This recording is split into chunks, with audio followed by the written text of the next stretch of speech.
ಎಲ್ಲರಿಗೂ ನಮಸ್ಕಾರ. ಸಬಿರುಚಿಗೆ ಸ್ವಾಗತ. ನಾನಿವತ್ತು ಕರ್ಬೂಜ ಕಸ್ಟರ್ಡ್ ಮಾಡ್ತಾ ಇದ್ದೀನಿ. ತುಂಬಾನೇ ಈಸಿಯಾಗಿ ಮಾಡ್ಕೋಬಹುದು. ಟೇಸ್ಟ್ ಅಂತೂ ತುಂಬಾನೇ ಚೆನ್ನಾಗಿರುತ್ತೆ. ಈ ಬೇಸಿಗೆಗೆ ಈ ತರ ಒಂದು ಸ್ವೀಟ್ ಮಾಡ್ಕೊಳ್ಳಿ, ತುಂಬಾನೇ ಟೇಸ್ಟಿಯಾಗಿರುತ್ತೆ.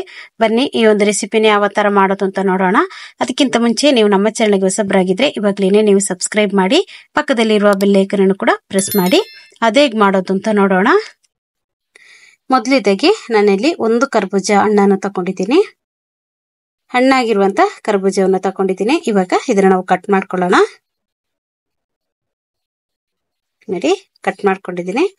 ಕಟ್ ಮಾಡ್ಕೊಂಡಾದ್ಮೇಲೆ ಇದರ ಮಧ್ಯದಲ್ಲಿರುವಂತ ಈ ಬೀಜವನ್ನೆಲ್ಲ ನೀಟಾಗಿ ತೆಕ್ಕೊಂಡ್ಬಿಡೋಣ.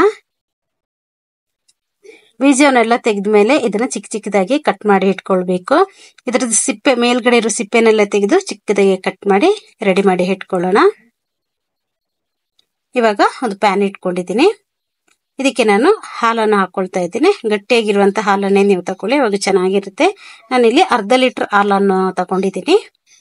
ಇವಾಗ ಹಾಲು ಚೆನ್ನಾಗಿ ಬಿಸಿ ಆಗ್ಲಿ. ಬಿಸಿ ಆಗ್ತಾ ಇದ್ದಂಗೆ ನಾನಿಲ್ಲಿ ಒಂದು ಬೌಲಲ್ಲಿ ಕಸ್ಟರ್ಡ್ ಪೌಡಿ ಇದೆ ನೋಡಿ, ಅದನ್ನ 1.5 ಸ್ಪೂನ್ ಆಗುವಷ್ಟು ಹಾಕೊಂಡಿದ್ದೀನಿ. ಇದಕ್ಕೆ ಸ್ವಲ್ಪ ಹಾಲನ್ನು ಕೂಡ ನಾವಿಲ್ಲಿ ಹಾಕೊಳ್ಬೇಕು. ಒಂದು ಚಿಕ್ಕ ಲೋಟದಲ್ಲಿ ಹಾಲನ್ನು ಹಾಕೊಂಡು ಈ ಕಸ್ಟರ್ಡ್ ಪುಡಿಯನ್ನು ಗಂಟಿಲ್ಲದ ರೀತಿಯಲ್ಲಿ ಚೆನ್ನಾಗಿ ಮಿಕ್ಸ್ ಮಾಡಿ ಇಟ್ಕೊಳ್ಳೋಣ.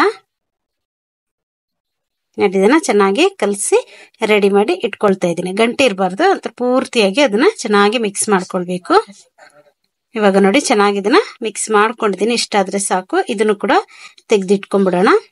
ಅಷ್ಟರಲ್ಲಿ ನೋಡಿ, ಹಾಲು ಕೂಡ ಇಲ್ಲಿ ಚೆನ್ನಾಗಿ ಕುದಿ ಬರ್ತಾ ಇದೆ ನೋಡಿ. ಚೆನ್ನಾಗಿ ಹಾಲು ಕುದಿ ಬಂದ್ಮೇಲೆ ನಾನಿಲ್ಲಿ ಕಲ್ಲು ಸಕ್ಕರೆಯನ್ನು ಕೂಡ ಇಲ್ಲಿ ಸೇರಿಸ್ಕೊಳ್ತಾ ಇದ್ದೀನಿ.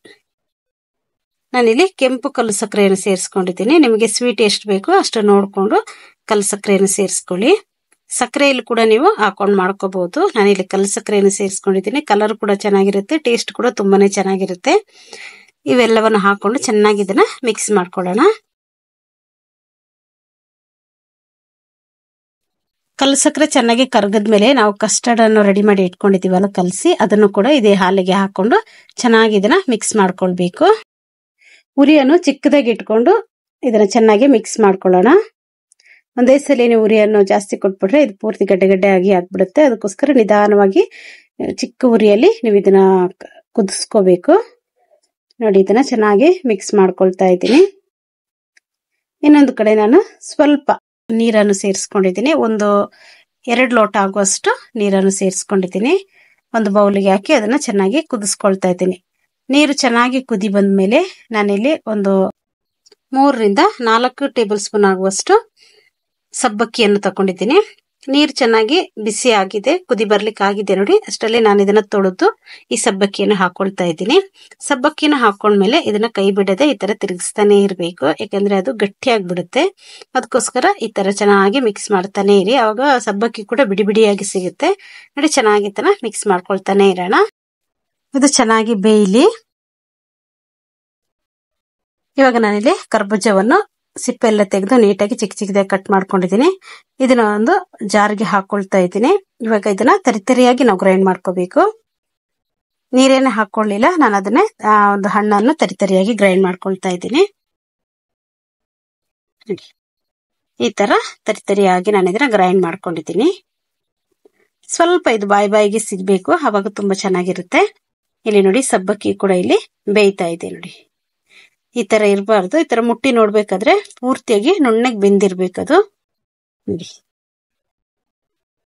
ಈ ತರ ಮುಟ್ಟಿ ನೋಡುವಾಗ ಪೂರ್ತಿಯಾಗಿ ಚೆನ್ನಾಗಿ ಅದು ಸಾಫ್ಟ್ ಆಗಿರ್ಬೇಕು, ಅಷ್ಟು ಬೇಯಿಸ್ಕೊಂಡ್ರೆ ಸಾಕು ನೋಡಿ. ಇವಾಗ ಇದು ಚೆನ್ನಾಗಿ ಬೆಂದ ಮೇಲೆ ಇದಕ್ಕೆ 1 ಕಪ್ ಆಗುವಷ್ಟು ತಣ್ಣೀರನ್ನು ನಾವು ಸೇರಿಸ್ಕೋಬೇಕು. ತಣ್ಣೀರನ್ನು ಹಾಕೊಂಡ್ಮೇಲೆ ನಾವು ಇದನ್ನ ಪೂರ್ತಿಯಾಗಿ ಸೋದಿಸ್ಕೊಳ್ಳೋಣ. ನಮಗಿಲ್ಲಿ ಬರೀ ಸಬ್ಬಕ್ಕಿ ಮಾತ್ರ ಸಾಕು ನೋಡಿ. ಪುನಃ ಇನ್ನೊಂದು ಸ್ವಲ್ಪ ನೀರನ್ನು ಹಾಕಿ ಪೂರ್ತಿಯಾಗಿ ತಣ್ಣಗೆ ಮಾಡ್ಕೊಂಡಿದ್ದೀನಿ. ಅವಾಗ ನಮಗೆ ಇದು ಬಿಡಿ ಬಿಡಿಯಾಗಿ ಸಿಗುತ್ತೆ ಸಬ್ಬಕ್ಕಿ, ಅದಕ್ಕೋಸ್ಕರ ಆ ತರ ಮಾಡ್ಕೊಳ್ಬೇಕು. ಇವಾಗ ಇಲ್ಲಿ ಹಾಲು ಕೂಡ ಪೂರ್ತಿಯಾಗಿ ಗಟ್ಟಿಯಾಗಿದೆ ನೋಡಿ. ಗಟ್ಟಿ ಆದ್ಮೇಲೆ ನಾವು ಬೇಯಿಸಿ ಇಟ್ಕೊಂಡಿರುವಂತ ಸಬ್ಬಕ್ಕಿಯನ್ನು ಹಾಕೊಂಡು ಚೆನ್ನಾಗಿ ಇದನ್ನ ಮಿಕ್ಸ್ ಮಾಡ್ಕೊಳ್ಬೇಕು. ಉರಿಯನ್ನು ಆಫ್ ಮಾಡ್ಕೋಬೇಕು. ಹಾಲು ಕೂಡ ಪೂರ್ತಿಯಾಗಿ ತಣ್ಣಗಾಗಿರ್ಬೇಕು. ಆಮೇಲೆನೆ ನೀವು ಇದನ್ನೆಲ್ಲ ಸೇರಿಸ್ಕೊಳ್ಳಿ. ನಂತರ ನಾನು ಗ್ರೈಂಡ್ ಮಾಡಿ ಇಟ್ಕೊಂಡಿರುವಂತ ಕರ್ಬೂಜ ಇದೆ ನೋಡಿ, ಅದನ್ನು ಕೂಡ ಇಲ್ಲಿ ಸೇರಿಸ್ಕೊಳ್ಬೇಕು. ಸೇರಿಸ್ಕೊಂಡು ಚೆನ್ನಾಗಿ ಇದನ್ನ ಮಿಕ್ಸ್ ಮಾಡ್ಕೊಳ್ಳೋಣ ನೋಡಿ. ಇವಾಗ ಇದನ್ನ ಚೆನ್ನಾಗಿ ಮಿಕ್ಸ್ ಮಾಡ್ಕೊಳ್ತಾ ಇದ್ದೀನಿ. ಸ್ವೀಟ್ ನೀವು ಒಮ್ಮೆ ಟೇಸ್ಟ್ ಮಾಡಿ ನೋಡ್ಕೊಳ್ಳಿ. ಕಡಿಮೆ ಇದ್ರೆ ನೀವು ಇಲ್ಲಿ ಸೇರಿಸ್ಕೋಬಹುದು ಸಕ್ಕರೆಯನ್ನು. ನೋಡಿದ್ವಾ, ಚೆನ್ನಾಗಿ ಮಿಕ್ಸ್ ಮಾಡ್ಕೊಂಡಿದ್ದೀನಿ. ಮಿಕ್ಸ್ ಮಾಡ್ಕೊಂಡಾದ್ಮೇಲೆ ನಾನಿಲ್ಲಿ ಒಂದು 5 ರಿಂದ 6 ಗೋಡಂಬಿಯನ್ನು ಚಿಕ್ಕದಾಗಿ ಪುಡಿ ಪುಡಿಯಾಗಿ ಕಟ್ ಮಾಡ್ಕೊಂಡು ಹಾಕೊಂಡಿದ್ದೀನಿ. ಒಂದು 5 ರಿಂದ 10 ದ್ರಾಕ್ಷಿಯನ್ನು ಕೂಡ ಇಲ್ಲಿ ಒಣ ದ್ರಾಕ್ಷಿಯನ್ನು ಕೂಡ ಹಾಕೊಂಡಿದ್ದೀನಿ. ಇವಾಗ ನಾನು ಒಂದು 2 ಟೇಬಲ್ ಸ್ಪೂನ್ ಆಗುವಷ್ಟು ಕರ್ಬೂಜ ಇದೆ ನೋಡಿ, ಅದನ್ನ ಚಿಕ್ಕದಾಗಿ ಕಟ್ ಮಾಡಿ ಅದನ್ನು ಕೂಡ ಇಲ್ಲಿ ಸೇರಿಸ್ಕೊಂಡಿದ್ದೀನಿ. ಒಂದು ಅರ್ಧ ಸ್ಪೂನ್ ಆಗುವಷ್ಟು ಏಲಕ್ಕಿ ಪೌಡರ್ ಅನ್ನು ಹಾಕೊಂಡು ಚೆನ್ನಾಗಿ ಮಿಕ್ಸ್ ಮಾಡ್ಕೊಳ್ತಾ ಇದ್ದೀನಿ. ಇವೆಲ್ಲವನ್ನು ಹಾಕೊಂಡ್ಮೇಲೆ ಒಮ್ಮೆ ಚೆನ್ನಾಗಿ ಇದನ್ನ ಮಿಕ್ಸ್ ಮಾಡ್ಕೊಳ್ಳಿ. ಇವಾಗ ಇದನ್ನ ಚೆನ್ನಾಗಿ ಮಿಕ್ಸ್ ಮಾಡ್ಕೊಂಡಿದ್ದೀನಿ. ಮಿಕ್ಸ್ ಮಾಡ್ಕೊಂಡಾದ್ಮೇಲೆ ಇದಕ್ಕೆ ನಾನು 1 ಸ್ಪೂನ್ ಆಗುವಷ್ಟು ಡ್ರೈ ಫ್ರೂಟ್ಸ್ ಪೌಡರ್ ಇದೆ ನೋಡಿ, ಅದನ್ನು ಕೂಡ 1 ಸ್ಪೂನ್ ಆಗುವಷ್ಟು ಹಾಕೊಂಡಿದ್ದೀನಿ. ಹಾಕೊಂಡು ಇದನ್ನು ಕೂಡ ಚೆನ್ನಾಗಿ ಮಿಕ್ಸ್ ಮಾಡ್ಕೊಳ್ಳಿ. ಈ ಡ್ರೈ ಫ್ರೂಟ್ಸ್ ಪೌಡರ್ ಅನ್ನು ನಾನು ಮಾಡಿರ್ತೀನಿ, ಅದ್ರದ್ದು ಲಿಂಕ್ ಕೂಡ ಹಾಕಿರ್ತೀನಿ. ನೀವು ನೋಡಿಲ್ಲ ಅಂದ್ರೆ ಅದನ್ನು ಕೂಡ ಒಮ್ಮೆ ನೋಡಿ. ಇವಾಗ ನಾನಿಲ್ಲಿ 1 ಸ್ಪೂನ್ ಆಗುವಷ್ಟು ಸಬ್ಜಾ ಬೀಜವನ್ನು ಹಾಕೊಂಡಿದ್ದೀನಿ. ಇದಕ್ಕೆ ನಾನು ಸ್ವಲ್ಪ ನೀರನ್ನು ಹಾಕೊಂಡು ಪೂರ್ತಿಯಾಗಿ ನೆನೆ ಹಾಕಿ ಇಟ್ಕೊಳ್ಳೋಣ. ಒಂದು 5 ನಿಮಿಷ ಬಿಟ್ರೆ ಸಾಕು. ಇದನ್ನ ಇದು ಬೇಗನೆ ನೆಂದು ಬಿಡುತ್ತೆ. ಒಂದು 5 ನಿಮಿಷ ಬಿಟ್ರೆ ಸಾಕು ಇದನ್ನ ನೆನಿಲಿಕ್ಕೆ. ನೋಡಿ, ಇವಾಗ ಇದನ್ನ ಪೂರ್ತಿಯಾಗಿ ಚೆನ್ನಾಗಿ ನೆನಿಲಿ. ಇದನ್ನ ಚೆನ್ನಾಗಿ ಮಿಕ್ಸ್ ಮಾಡಿ ಇಟ್ಕೊಳ್ತಾ ಇದ್ದೀನಿ. ಒಂದು 5 ನಿಮಿಷ ಆದ್ಮೇಲೆ ಇದು ಪೂರ್ತಿಯಾಗಿ ಉಬ್ಬಿ ಬರುತ್ತೆ ನೋಡಿ.